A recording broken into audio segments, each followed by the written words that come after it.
Ова мило куче, наречено Џус, се наоѓа на врвот на својата филмска кариера. Иако најдено на улица, Џус со својот мил изглед стана звезда за гледачите. Но веќе има 9 години и почнува да покажува знаци на старење. Џус беше во многу филмски и телевизиски продукции и бргу стана звезда со голем број фанови.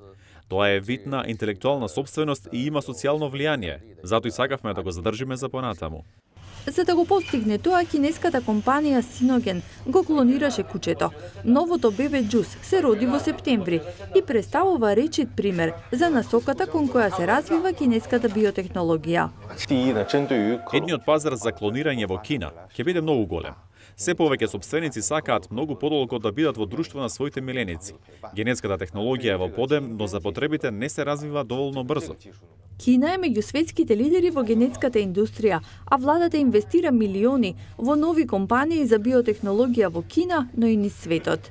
Владата на индустријата со клонирање гледа како на дел од високата технологија. Нашата земја сака да поддржува иновации што носат голем профит.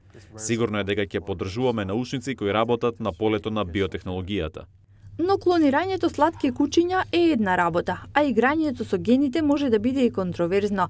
На крајот од ноември кинески научник објави дека создал генетски модифицирани бебиња, што е спротивно од меѓународните протоколи. Неговото тврдење се уште не е докажано, но самата објава најде на реакции и критики од етички аспект. Тоа е типичен пример за тоа што не треба да се прави со новата технологија, која што има потенцијал да биде од голема помош за општеството. Клонирањето на вашето куче нема да предизвика осуда, но ќе ве чини многу пари, дури $55.000.